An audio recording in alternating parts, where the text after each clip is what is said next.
और चतुर्दशी में मौसी जी पधार गई। मौसी जी मतलब पूतना। अच्छा, पूतना को मौसी क्यों कहा जाता है, पता है आपको?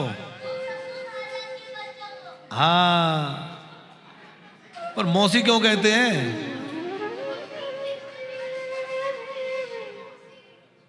इसके दो कारण हैं। हाँ, एक तो वो कंस की बहन, कंस की खास बहन नहीं है, बहन तो थी ये बक नाम के राक्षस की। अहो बकीयम स्तन काल कूटम, तो बकासुर नाम का एक असुर है, उस बकासुर की बहन है, इसका नाम है बकी। पूतना तो इसको कहने लगे क्योंकि ये पूतान नयति इति पूतना, वस्तुतः इसका नाम है बकी, बकासुर की बहन। कंस जिनको अपने बस में करता था तो उनको बंदी बना लेता था, और जब बकासुर को बस में किया तो बकासुर जो है उसका दास बन गया। तो बकासुर की जो बहन बकी थी उसने कहा कि मैं आपको अपना भैया मानती हूँ। कंस ने कहा ठीक है, तो हमने भी आज से तुम्हें अपना बहन जी बना लिया। तो एक तो उस नाते से मौसी है, और दूसरा मौसी शब्द का सही शब्द है मासी, माँ जैसी। तो बोले ये माँ जैसी क्यों है? बोले जैसे यशोदा जी दूध पिलाती है वैसे दूध पिलाने आई है, इसलिए माँ जी माँ जैसी है। हाँ, फिर मर गई। अब सुनना कैसे मर गई, यही तो इंटरेस्टेड स्टोरी है, इसको ध्यान से सुनना। मर कैसे गई यही तो सुनना है। तो तुम लगता है हमारे दुकान बंद कराओगे है? आस्था में सुनने वाले भी कह रहे होंगे कि महाराज जी चलो सब प्रेम ही है। तो वो जब आई, देखो जब श्री कृष्ण का जन्म हो गया और कंस को पता चला कि मेरे मारने वाला कहीं आ गया, तो कंस ने मंत्रणा करी कि किसको भेजें मारने। पूतना बोली मुझे भेज दो। कंस ने कहा तुम इतनी भयंकर राक्षसी हो, तुम्हें कोई घर में घुसने देगा? पूतना बोली महाराज मुझे भेष बदलना आता है। और पूतना ने माया से ऐसा छैल छबीला इतना बढ़िया रूप बना लिया, सब लोग बोले वाह क्या रूप बनाया है।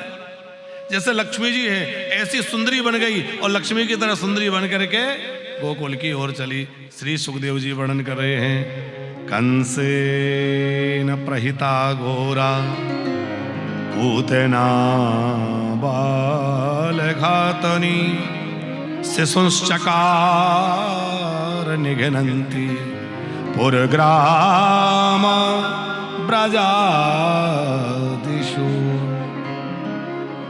ई को और कम करो भैया प्रदीप जी। कंसेन प्रहिता घोरा पूतना बाल घातनी, कंस के द्वारा प्रेरित होकर वह बाल घातनी पूतना गोकुल में आई और सज धज करके आई। सबसे ज्यादा हल्ला हर जगह किस लाला का था? कन्हैया का। तो सीधी नंद भवन की ओर बढ़ी। अच्छा, यशोदा जी ने देखा तो बड़ी चमकीली चमकीली सजी धजी। यशोदा जी ने यह भी नहीं पूछा कि कहां से पधारी, सोचा इतनी संभ्रांत सजी धजी सुंदर हैं तो कोई विशेष होंगी, आशीर्वाद देने आई हैं। पूतना बोली ना पहचानी? अरे मथुराते आई हूं, ब्राह्मणी हूं, मैंने सुनी कि तुम्हारे यहां लाला भयो है तो मैं आशीर्वाद देने आई हूं। और सुनो यशोदा, जिस लाला को मैं अपना दुग्धपान करा दूं वो लाला चिरंजीवी हो जाता है, वो निरोगी हो जाता है, फिर उसको रोग नहीं होते। पूतना की ये बात है सुनकर यशोदा जी तो बड़ी भोली हैं, उन्होंने कहा वो लाला है आशीर्वाद दे दो। और जैसे ही पूतना ने देखा कि लाला आहा पालने में है, पालने की ओर बढ़ी। और जैसे ही श्री कृष्ण ने देखा कि अरे मौसी जी आ रही हैं, तो तुरंत नेत्र बंद कर लिए। अब श्री कृष्ण ने नेत्र क्यों बंद कर लिए, इस पर हमारे महापुरुषों ने अनेक भाव दिए हैं। एक बोले कि शायद इसलिए नेत्र बंद कर लिए, सोच रहे होंगे राक्षसों को मारने आया हूं तो शुरुआत यहीं से हो रही है, और शुरुआत करो तो थोड़ा मंगलाचरण कर लेना चाहिए। तो श्री कृष्ण आंख बंद करके राक्षसों को मारने का मंगलाचरण कर रहे हैं। एक बोले अरे वो तो मंगल स्वरूप है, उन्हें क्या मंगलाचरण करना? तो बोले इसलिए आंख बंद कर रहे होंगे, सोच रहे होंगे मैं तो आया था माखन खाऊंगा, मिश्री खाऊंगा, ना माखन चखा ना मिश्री, ये जहर पिलाने आ गई। तो क्या जहर से डर गए? बोले डरे नहीं, सोच रहे होंगे जहर पीने का अभ्यास तो भोले बाबा को बहुत बढ़िया है। तो आंख बंद करके शिव जी को बुला रहे हैं, बाबा आपका ब्रेकफास्ट तैयार है, आप आ जाओ। तो दूध मैं पी लूंगा, जहर आप पी लेना। एक संत बोले नहीं, इसलिए नहीं, श्री कृष्ण ने इसलिए आंख बंद कर ली होगी, सोच रहे होंगे इस जन्म में तो इसने कोई बढ़िया काम किया नहीं, इसके पिछले जन्मों को देख रहे हैं, इसने कौन सा बढ़िया काम किया जो मेरे पास आ गई। आंख बंद करके इसके पिछले जन्मों को विचार कर रहा। ये पिछले जन्म में राजा बलि की बेटी रत्नमाला थी। कल हमने वामन भगवान का दर्शन किया ना, हमारे लाला वामन भगवान बने थे। जब वामन भगवान आए तो राजा बलि की बेटी ने उनको देख के सोचा कितना प्यारा बालक है, मेरा बालक होता तो गोद में लेके दूध पिलाती। लेकिन जैसे ही वामन भगवान विराट हो गए, राजा बलि को बांध लिया, कहने लगा अरे ये बालक तो देखो पहले कैसी मीठी मीठी बातें बना रहा था और अब मेरे पिताजी को बांध लिया, मेरा बस चले तो जहर दे के मार डालूं। तो दो तरह के विचार हो गए। ठाकुर जी ने दोनों बातें पूरी कर दी और क्या हुआ? बोले जहर पिलाने को भी आई और दूध पिलाने को भी आई, दोनों बातें भगवान ने पूरी करी हैं। अब जो है तीसरा कारण, इसलिए कि जैसे सूर्य नारायण के सामने अंधेरा टिक सकता है क्या? एक बार अंधेरे ने सूर्य नारायण भगवान, वो अंधेरे ने राम जी से जाके शिकायत करी, प्रभु ये सूर्य नारायण मेरे पीछे पड़े रहते हैं, जब भी मैं कहीं जाता हूं और ये आ जाते हैं तो मुझे भागना पड़ता है। अब राम जी क्या कहें कि सूर्य नारायण के सामने तो तुम रह ही नहीं सकते। राम जी ने कहा अच्छा ऐसा करना, किसी दिन तुम सूर्य नारायण को बुला लाना तो मैं तो उनको समझा दूंगा। आज तक जो है अंधेरा कभी उनको बुला के ही नहीं ला पाया। ला पाएगा? क्योंकि सूर्य जहां रहेगा वहां अंधेरा नहीं रह सकता। उसी प्रकार जहां भगवान रहेंगे वहां माया नहीं टिक सकती, और ये मायावती है और भगवान मायापति है। इसलिए भगवान ने अपनी दोनों आंखें बंद कर ली कि अच्छा है तू अपना नाटक कर ले, मैं ही अपनी आंखें बंद कर लेता हूं। कभी कभी देख तो रहे हम कि क्या हो रहा है, लेकिन व्यक्ति आंख बंद कर लेता है? हमारे अधिकारी लोग देख तो रहे कि चलो ठीक है, कभी कभी आंख बंद करनी पड़ती है कि चलो ठीक है भैया। भगवान ने भी सोचा चलो कर ले जो करना है। तो उसके बाद में और तीसरा कारण, चौथा कारण भगवान ने इसलिए नेत्र बंद कर लिए कि नेत्र मिलने से प्रेम होगा, और प्रेम होगा तो मारूंगा कैसे, इसलिए इससे मुझे आंखें मिलानी ही नहीं है, इसलिए भी नेत्र बंद कर लिए।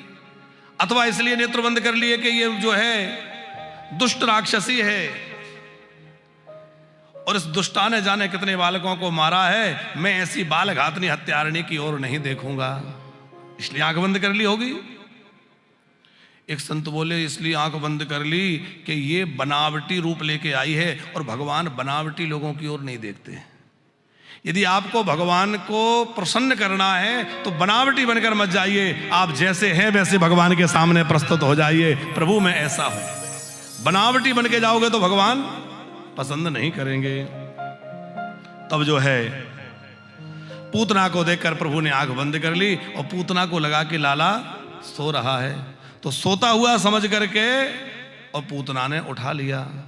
अब लाला को जैसे ही पूतना ने उठाया, गोद में लिया, बड़ा सुख मिला और अपना पयोधर लाला के मुख में दिया। लाला धीरे धीरे उसका जहर पीने लगे, फिर थोड़ा बहुत दूध रहा होगा तो पिया और उसके प्राणों का हरण करने लगे, प्राणों को खींचने लगे।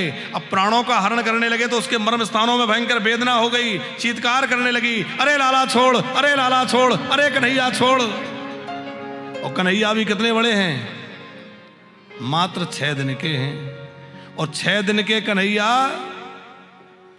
बोल पड़े धीरे से, मौसी जी हम जल्दी किसकी को पकड़ते नहीं है, और एक बार जिसको पकड़ लेते हैं फिर उसको कभी छोड़ते नहीं, फिर तो उसको ठिकाने लगा के ही छोड़ते, बीच में नहीं छोड़ते।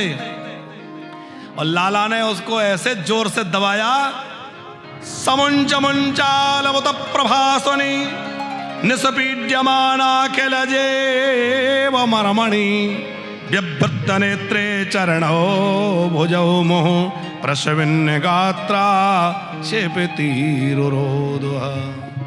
वह पूतना चीत्कार करती हुई भागी, भगवान ने उसके प्राणों का हरण किया और धड़ाम से जाके एक बगीचा में गिरी और तमाम वृक्ष चकनाचूर हो गए। जिस बगीचे में पूतना गिरी तो तमाम पेड़ जो है चकनाचूर हो गए। ब्रजवासी दौड़े, भैया कहाँ भयो, ये राक्षसी कहाँ ते आई? अरे भैया यो राक्षसी आई तो आई, पर लाला इसको कहाँ से प्राप्त भयो? जैसे तैसे कन्हैया को नीचे उतारा और नीचे ले जाके कन्हैया को मैया ने देखा कि अरे राक्षसी के पास कैसे, वो मैया बहुत डर गई। मैया ने दूध पिलाया, लाला दूध पी रहे हैं, लगभग ठीक हैं। फिर मैया ने सोचा कि लाला राक्षसी को छू गया तो अपवित्र हो गया, और फिर मैया लाला को ले गई पवित्रीकरण के लिए। कहाँ ले गई? गौशाला में। और लाला को सबसे पहले स्नान कराया। तो किससे स्नान कराया? पहले गोमूत्र से स्नान कराया। गोमूत्रेण स्नापयित्वा पुनः गोरज सार्भकम रक्षाश्चकृत सकृता द्वादशांगेषु नामभि। गोमूत्र से स्नान कराया, फिर गोरज। गोरज समझते हैं? जहां गाय बंधती है, गाय घूमती है, उस जगह की मिट्टी को उठा लो और छान के रख लो। घर में छोटे बालक हैं, छोटे बच्चे हैं, तो आप लोगों को ही घर में रखना चाहिए। यदि आपको लगता है कि बार बार बच्चे को नजर लग जाती है, बच्चे को कोई ऊपरी हवा लग जाती है, तो क्या करें? जहां गाय बंधती हो वहां की थोड़ी सी मिट्टी उठा लाओ और उसको घर में रखो। और जब भी आपको ऐसा कुछ लगे कि बच्चे को नजर लगी है, ऊपरी ब्यार है, थोड़ी सी वो जल में लेकर के लाला के मस्तक पर लगा दो, लाला को थोड़ी सी गौरज जो है खिला दो, सारी आदि व्याधि अलावला दूर हो जाएगी, लाला एकदम बढ़िया हो जाएगा। हाँ, गैया मैया की पूंछ से लाला को झाड़ा देने लगी। आप लोग भी कभी कभार ऐसा लगे ना कि कोई बहुत संकट चल रहा है, बड़ी परेशानी चल रही, किसी गौशाला में किसी जगह चले जाओ और गैया मैया की पूंछ को पकड़ के ऐसे झाड़ा किसी से कह दो, बोले आपको ऐसे झाड़ा लगा देगा। गाय की पूंछ से झाड़ा लगने से बड़ी बड़ी व्याधियां अपने आप समाप्त हो जाती हैं। इंद्रियाणि हृषिकेशा प्राणान् नारायणोऽवतो श्वेतदीपपतश्चित्तम् मनो योगेश्वरोऽवतु।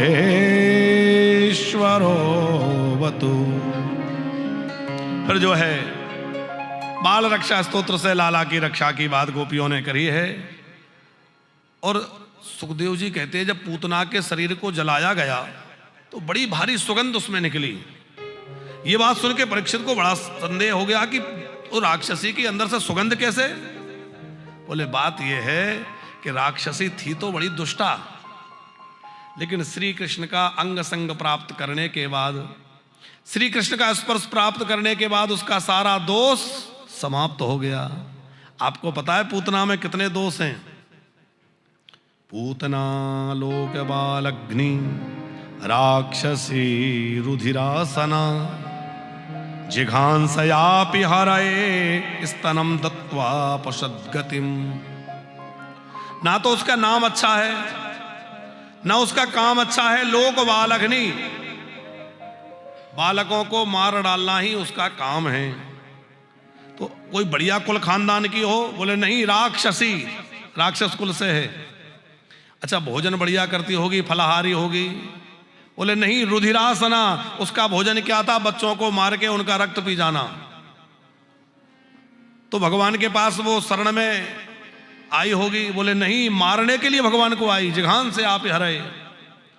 लेकिन ऐसी राक्षसी को भी भगवान ने मुक्त करके अपना वह लोक प्रदान कर दिया जो बड़े बड़े योगियों को भी दुर्लभ है। वह अपना लोक भगवान ने पूतना को प्रदान कर दिया। हमारे गुरुजी कहते हैं अग्रवाल जी कि भगवान का दरबार भी अंधाधुंध दरबार है। जो गति बड़े बड़े योगियों को मिलती है वही गति पापियों को भी भगवान दे देते हैं। पूतना को, गीध को, अजामिल को वह गति भगवान सहज प्रदान कर